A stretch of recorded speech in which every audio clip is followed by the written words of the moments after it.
할렐루야. 2주 만에 뵙습니다. 제가 교회 부임한 이래 아마 가장 긴 시간을 제가 교회를 좀 비웠습니다. 우리 교회 장로님들과 또 권사님들 또 온 교우들이 또 함께 기도해 주시고 또 섬겨 주셔서 제가 말레이시아 일정들을 좀 아주 바쁘게 잘 지내다 왔습니다. 자세한 보고는 제가 다음 주일날 오후 예배 때 특별히 시간을 내어서 여러분들에게 자세하게 좀 드릴 말씀들이 있어서 그때로 미루도록 그렇게 하겠습니다. 오늘은 특별히 맥주 감사 주일입니다. 시골 마을 어느 장로님 댁 마당에 여러 가지 과일나무를 심어 놓았습니다. 그런데 문제는 그 동네 개구장이들이었습니다.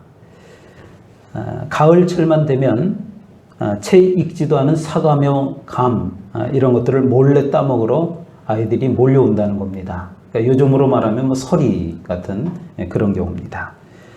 24시간 내내 잠도 안 자고 감시할 수도 없고 그렇다고 해서 설익은 과일을 그냥 따먹게 내버려 둘 수도 없고, 그러니까 이 장로님 마음은 아이들이 먹는 것이 문제가 아니고 아직 덜 익은 것을 그냥 따서 먹지도 못하고 버리고 하니까 그게 아까웠던 겁니다. 잘 익었을 때 아이들이 먹으면 참 좋겠는데 아마 이런 좋은 마음을 가지셨던 것 같습니다.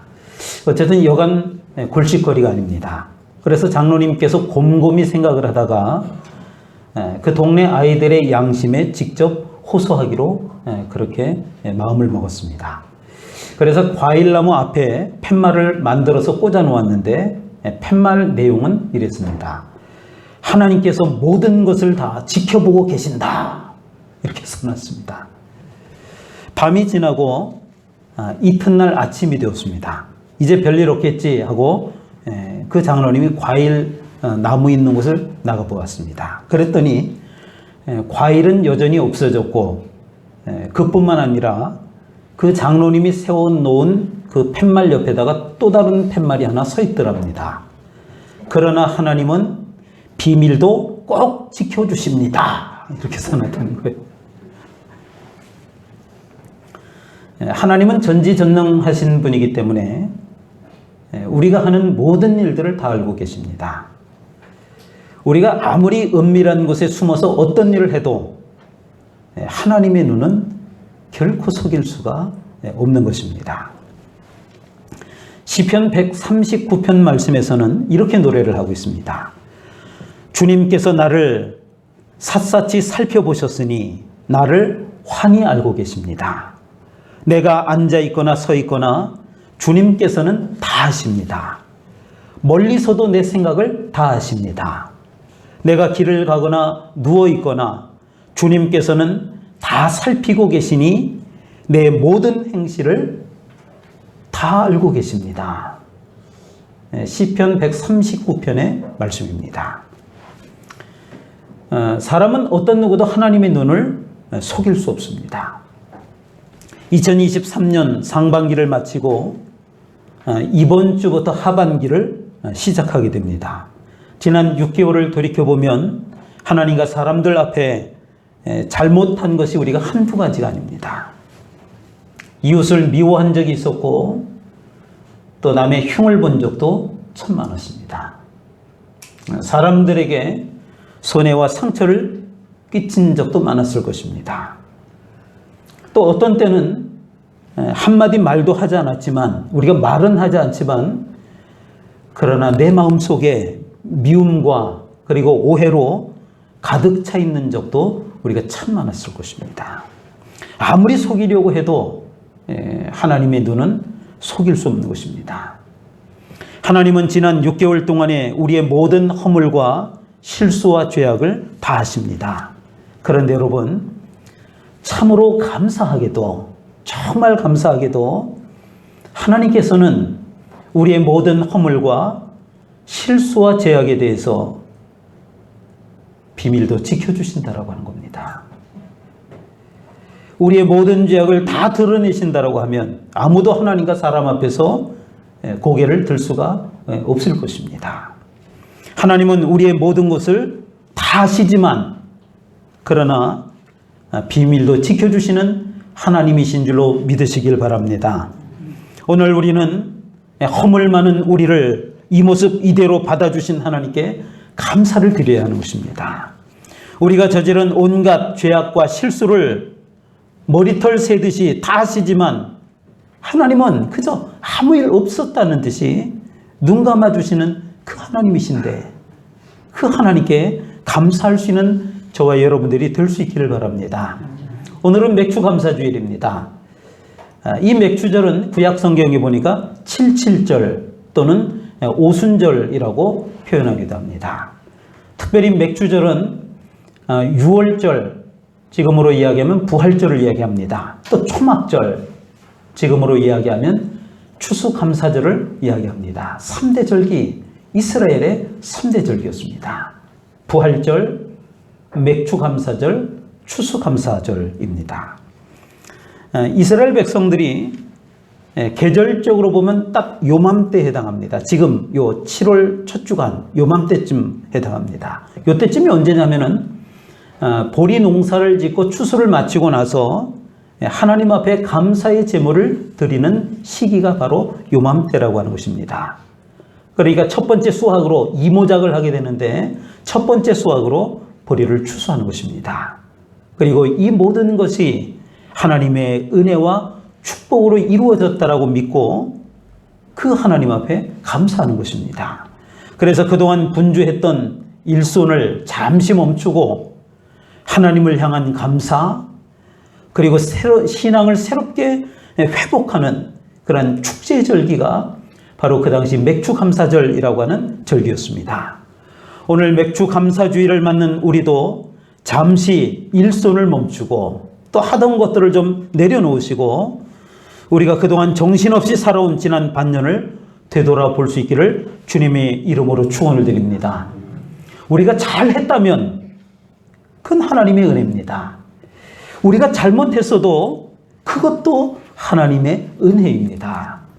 넘어졌다가 다시 일어난 것도, 크게 손해를 보고 실패했다가 다시 재기한 것도, 마음이 크게 낙심되었다가 용기와 소망을 되찾은 것도, 이 모든 것이 하나님의 은혜 때문인 줄로 믿으시길 바랍니다. 오늘 우리는 2023년 상반기를 마치고 그리고 하반기를 시작하면서 그동안 하나님이 베푸신 은혜와 축복을 하나둘 세워볼 수 있기를 주의 이름으로 축원을 드립니다. 사람 몸은 참 이상합니다. 우리 몸이 건강할 때는 그 기관이 있는지 없는지 전혀 느낌이 없을 때가 있습니다. 그러니까 몸이 건강할 때는 이게 필요한 건지 안 필요한 건지 이게 잘 모를 때가 있어요. 예를 하나 들어볼까요? 우리 치아입니다. 치아. 우리가 음식을 먹는데 아무런 불편이 없다라고 하면 그건 뭐가 건강한 거죠? 치아가 건강한 거예요. 그런데 그 치아가 건강하다는 걸 우리가 야, 내가 말이야 뭐든지 다 씹히네. 오징어도 씹히고 말이야. 갈비도 막 뜯어지고 그러네. 야, 내 이빨이 참 대단해. 이거 느끼면서 뜯는 분 계신가요? 그냥 뜯죠. 그죠? 그냥 뜯는 거예요. 건강할 때는 그 치아라고 하는 게 있는지 없는지 우리가 별로 관심이 없습니다. 느껴지지도 않습니다. 무관심합니다. 그런데 어느 날 어금니에 통증이 오기 시작합니다. 저도 벌써 여러 차례 그 치아에 대해서 그 통증을 느꼈는데요. 그러면 어떻게 되죠? 이상해. 이 잇몸이 문제일까? 치아가 문제일까? 그러면서 뭔가 걱정을 하기 시작합니다. 그런데 사람은 참 이상합니다. 평소에 치아가 건강했을 때는 감사하는 마음이 없었는데, 그냥 야, 내가 말이야, 갈비도 뜯고, 오징어도 씹고, 이랬는데, 감사하는 마음이 없었어요.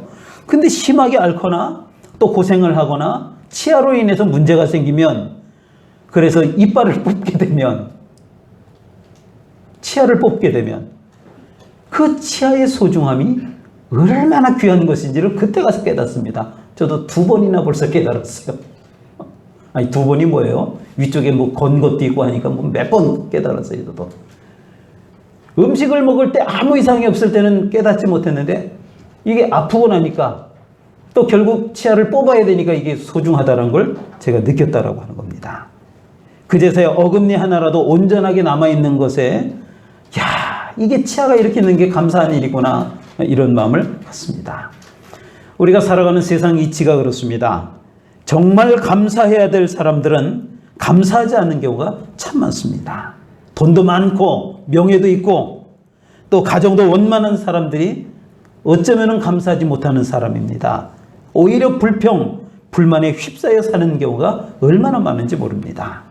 그런데 불치병에 걸려서 사경을 헤매다가 간신히 살아남은 사람은 내가 정말 이 몸을 못 쓸 것 같았는데 이걸 잘 치료를 해서 수술을 해서 회복이 돼가지고 이제 내가 건강한 몸을 되찾고 나니까 내가 살아있다는 것만으로도 감사하게 되고 지극히 작은 일까지도 진실로 감사하는 것을 보았습니다. 이영란 권사님 그렇죠? 계단 올라오는 사람들이 그렇게 부러워 보였다는 거예요. 수술하고 나니까. 우리가 그렇습니다. 이 사람이라는 게 그런 거예요. 내가 좀 건강이 좀 잃고 나니까 아, 이게 정말 감사구나, 이거 깨닫게 된다라고 하는 거예요. 여러분, 우리의 삶 가운데 때로는 고통이 온다 할지라도, 때로는 내게 힘든 일이 있다 할지라도 작은 일에 하나님 앞에 감사할 수 있는 저와 여러분들이 될 수 있기를 주의 이름으로 축원을 드립니다. 제가 가끔 소개하는 아낌없이 주는 나무라고 하는 어른들이 봐야 되는 동화가 있습니다. 그 내용은 우리가 다 잘 알고 있습니다. 한 소년이 어려서부터 항상 놀던 그 나무로부터 모든 것을 다 가져갑니다. 뭐 열매도 따가고 심지어는 그 나무의 몸통 전체까지도 베어갈 정도로 그 나무는 그 소년에게 아낌없이 주었습니다. 저는 그 동화를 읽으면서 문득 이런 생각이 들곤 합니다. 과연 그 소년이 나무에 대해서 고맙게 생각을 했을까? 그늘도 데워주고 또 모든 것을 몸통까지 다 주었지만 그 소년이 고마워할까? 나무는 소년을 향해서 모든 것을 아낌없이 주었고 나무는 그것 때문에 얼마나 행복해야 하는지 모릅니다. 자기 걸 다 주고도 행복해야 합니다. 그러나 소년은 과연 나무를 사랑하고 그 나무에 대한 감사하는 마음이 있었을까요? 우리의 모습이 아닐까요? 하나님은 아낌없이 베푸시며 우리를 사랑해 주셨지만, 그래서 하나님은 우리에게 베풀어 주시면서 생명까지 내어주시면서 너무나 기뻐하셨지만, 행복해 하셨지만, 그 소년처럼 우리는 감사할 줄 모르고 있는 것은 아닌지 우리 자신을 돌아볼 수 있기를 바랍니다. 누가복음 17장 말씀에 보면 예수님께서 10명의 문둥병자들을 고쳐주신 이야기가 나옵니다. 그 9명은 유대인들이었습니다. 그리고 나머지 한 사람이 사마리아 사람이었습니다. 그런데 그 10명 중에 고침을 받고 나서 감사한 사람은 사마리아 사람 한 사람뿐이었습니다. 정말 감사해야 될 사람들은 감사하지 않습니다. 아무것도 감사할 것이 없는 사람들이 감사해야 합니다. 아주 힘든 상황이 있을 때는 감사할 듯 하다가도 이내 일이 잘 풀려버리게 되면 감사를 까맣게 잊어버립니다. 이렇게 만사형통하는 일이 내가 잘나서 나에게 능력이 있기 때문에 그렇게 된 줄로 착각을 합니다. 유대인 문둥병자 9명이 바로 그런 사람들이었습니다.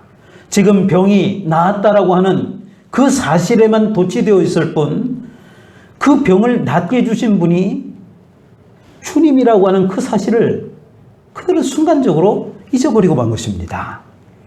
여러분, 병이 나으셨습니까? 하나님의 은혜입니다. 감사하십시오. 지금까지 무탈하게 살고 계십니까? 다 하나님의 은혜입니다.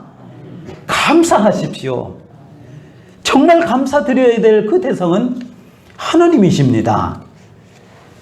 애굽을 탈출한 이스라엘 백성들은 40년 동안 광야라고 하는 곳에서 하나님께서 먹여주시고 입혀주셨고 그들을 세밀하게 돌봐주셨습니다.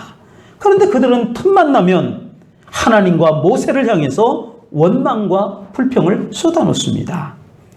10가지를 잘해줘도 한 가지를 잘못하면 불평하는 것이 우리 인간들의 못된 습성 아닙니까? 이스라엘 백성들이 하나님의 은혜 가운데 지금까지 살아왔는데 조그만 어떤 불편함이 있으면 불평하고 원망하는 겁니다. 하나님으로부터 수많은 은혜를 입었다가도 한 가지 어려운 일이 생기면 불평을 했던 이스라엘 백성들입니다.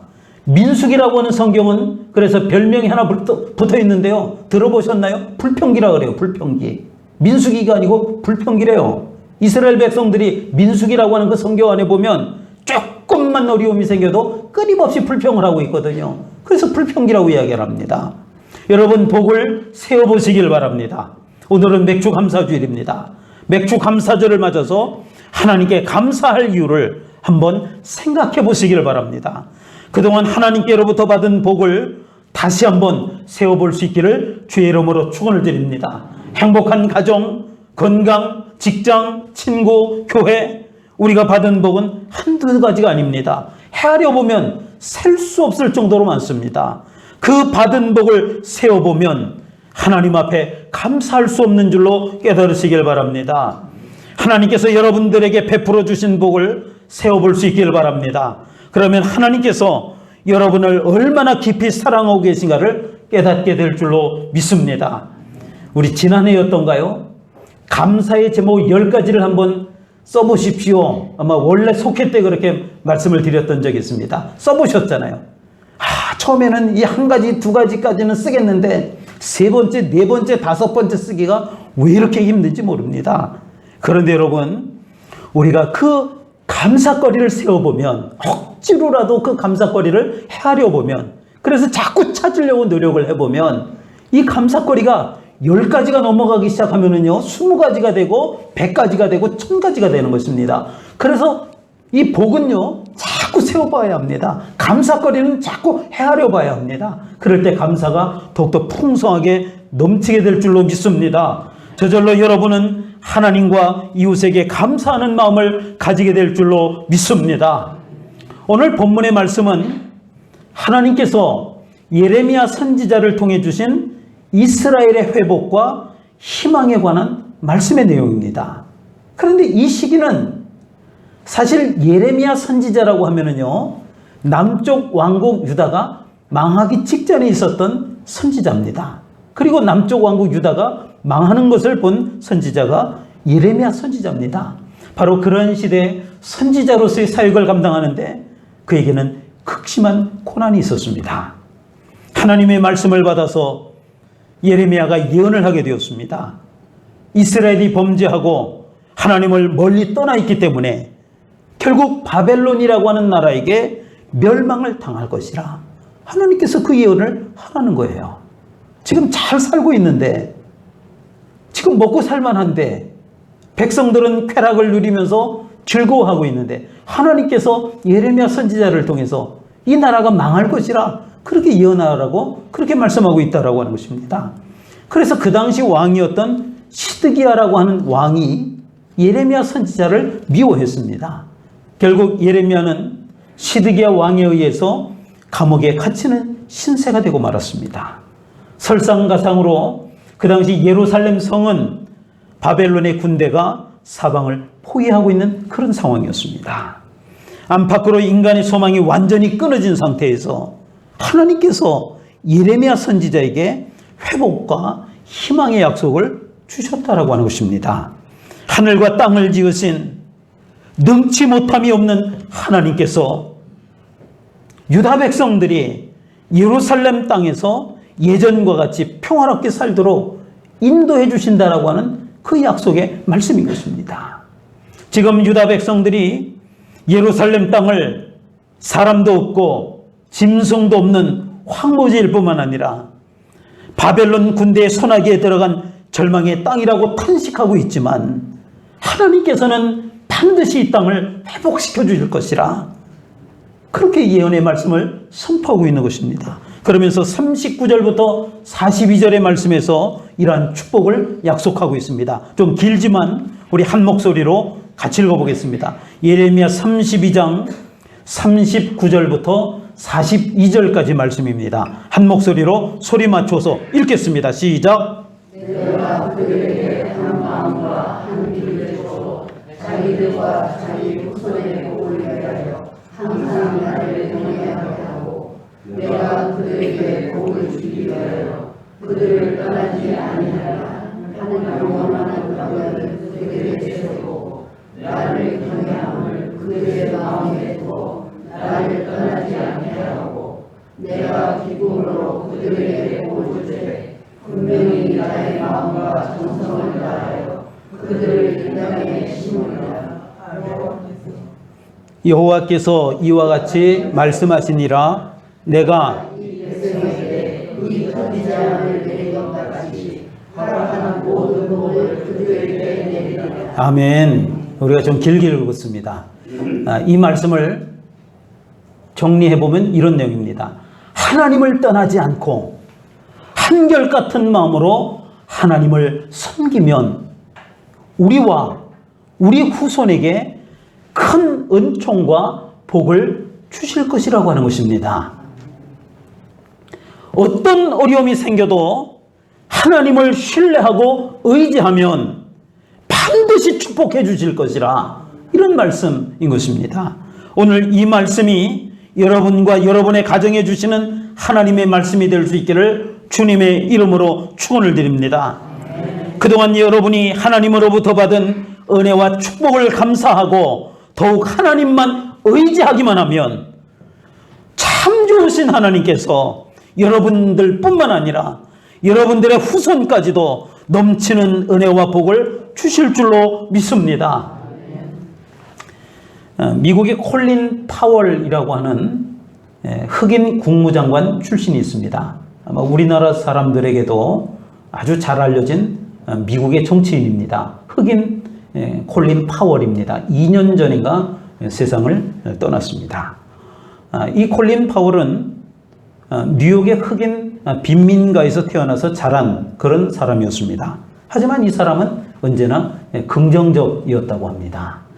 이 사람에 관한 한 일화가 있어서 잠시 소개하려고 합니다. 이 사람이 청소년 시절에, 물론 어렵게 살던 그런 사람이었기 때문에 공장에 가서 한동안 일을 하게 되었다고 합니다. 그러니까 아르바이트를 한 것입니다.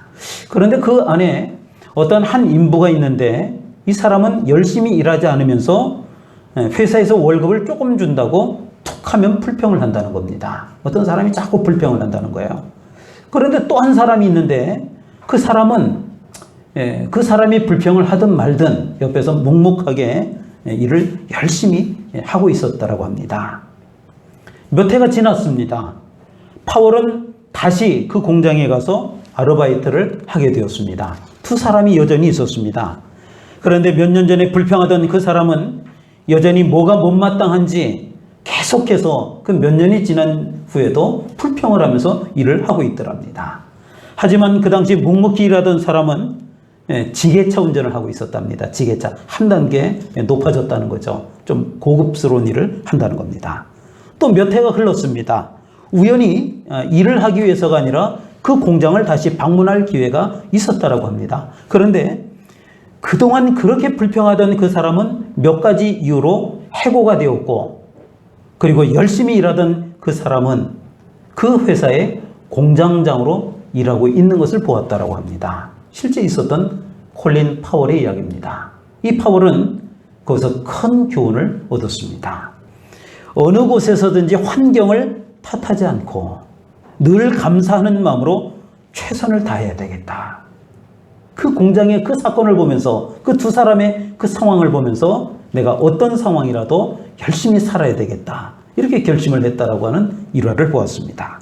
그래서 파월은 그 당시 흑인 출신으로는 이 출세하기로는 악조건이 한두 가지가 아니었지만 결코 실망하지 않고 감사하는 태도로 그 삶에 일관을 했다라고 하는 것입니다. 그랬더니 흑인 최초로 사성 장군, 별 4개짜리 장군 합참의장을 거쳐서 국무장관의 자리에 오르게 된 인물입니다. 부시 대통령 때 그 역할을 했던 사람입니다. 헬라의 철학자 키케로는 감사하는 마음은 최고의 미덕일 뿐만 아니라 다른 모든 미덕의 어버이라고 그렇게 표현하기도 했습니다. 오늘은 맥주감사주일입니다. 그동안 하나님께서 여러분들에게 베푸신 복을 헤어보시길 바랍니다. 하나하나 세어보시길 바랍니다. 그리하면 하나님께 절로 감사하는 마음이 생겨나게 될 줄로 믿습니다. 기도하겠습니다. 하나님 아버지, 우리 안에 감사가 넘치게 하여 주옵소서. 습관적으로라도 하나님께서 우리에게 베푸신 그 은혜를, 그 축복을, 그 복을 날마다 헤아리는 삶이 되게 하여 주옵소서. 그럴 때 우리의 마음속에 감사가 넘쳐날 것이고 하나님께서는 더욱더 우리 마음속에 감사거리로 채워주실 줄로 믿습니다. 감사드리며 예수님의 이름으로 기도하옵나이다. 아멘.